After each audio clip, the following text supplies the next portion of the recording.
the top of a hierarchy of Neters stands the Great One, the principle behind all cosmic laws, which the Egyptians called Ra. This is the hieroglyph for Ra, and you see that dot in the center? Well, that dot is the epicenter of love, and if you can find that place within your own heart, then you've become like Ra. And if you can stay in that place, you have become Ra. Pure, positive energy radiating out from a solid central source.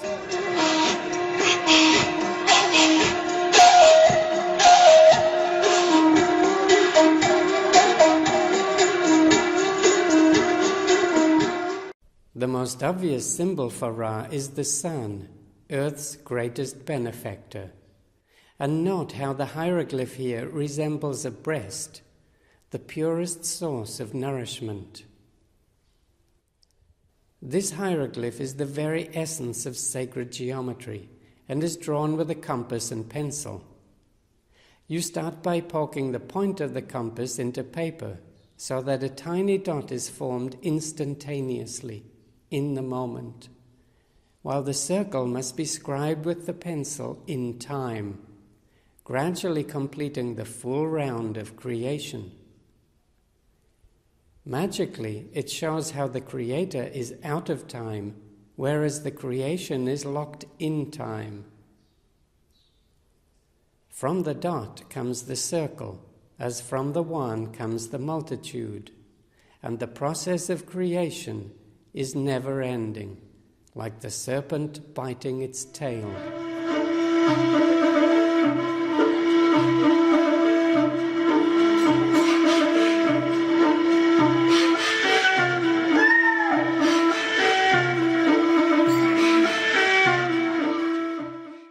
As a cosmic principle, Ra is love, the most active, positive energy there is. It's the source of all energy, and everything in the universe vibrates with it.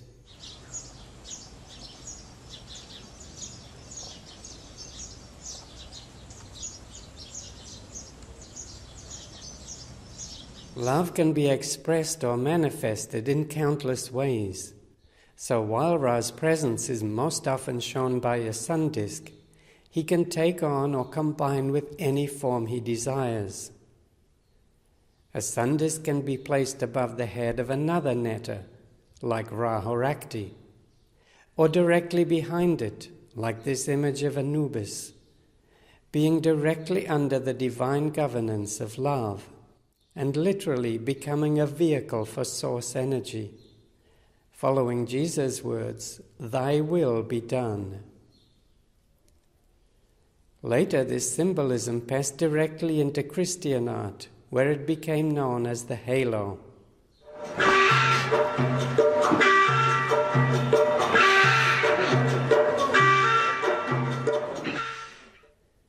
The eye of Ra is another symbol showing his active, vigilant energy, which nothing escapes. And in Egypt, you cannot avoid the dazzling, all-seeing eye of the sun.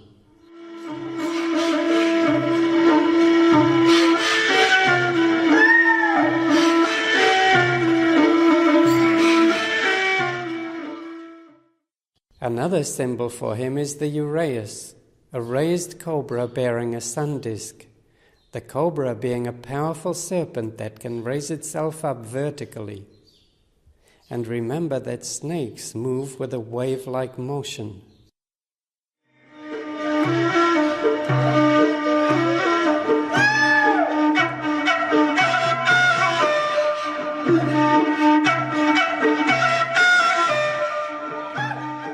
Energy is a vibration, and vibrations are set in motion through waves. The hieroglyph for energy takes the form of waves.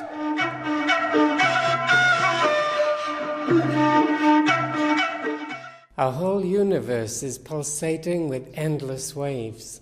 Light waves, sound waves, heat waves, and on Earth we're further bombarded with radio waves, satellite, Wi-Fi, each with different frequencies, yet most being invisible to our sight. However, in water, we can see their movements more clearly.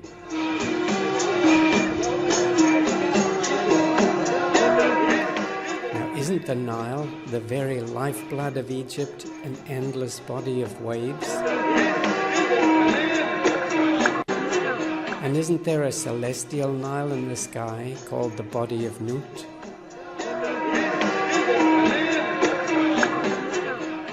In the sacred texts, Ra sails along the celestial river on his day bark, then continues through the Duat on the night bark. The bark is a metaphor for your physical body, the vessel that carries your vital spirit through this life. In the book of the Amduat, we see Ra with his crew of netters on board the night bark, and note how the energy waves they sail on are painted vertical rather than horizontal, connecting above with below.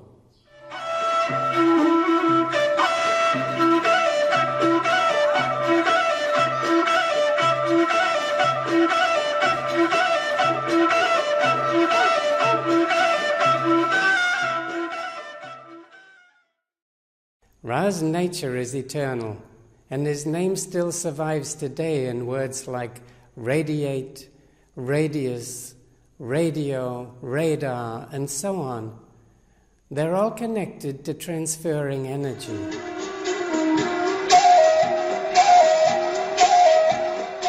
To radiate is to give out. Love, light, warmth, clearly shown in the rays of the Aten. The most radiant mineral form is crystal. The most radiant metals are gold and silver. Granite is a radioactive stone used for sculpture and architecture. And the true value of all these things lies in the energy they carry.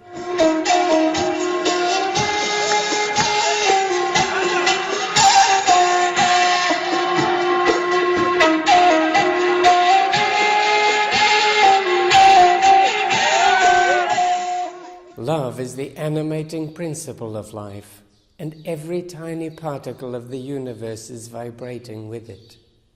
Your body, your skin, your organs, the plants and animals and birds, even the sacred works of art that have been animated by the breath of life.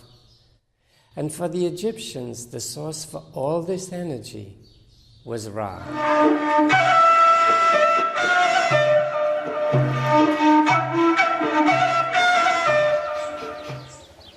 In our modern world, we've lost touch with some of this, because man-made electricity and machines have replaced so many things that used to occur through more natural means.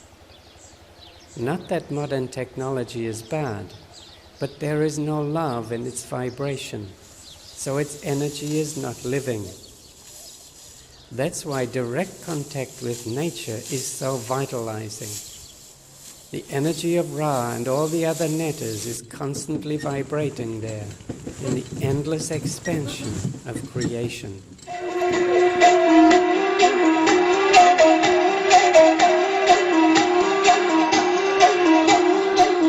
So you see, love, the greatest motivating force of all, was never a god or meant to be worshipped. But its priceless characteristics are worthy of both deep respect and celebration. And learning to use love as a guiding principle is paramount in our daily lives.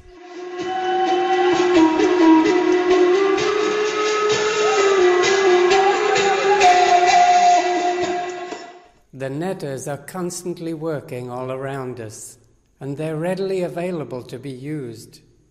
Indeed, it's part of your divine birthright to use them. So when you connect to the energy of Ra, you are directly connected to the source of all things, and love flows through you freely.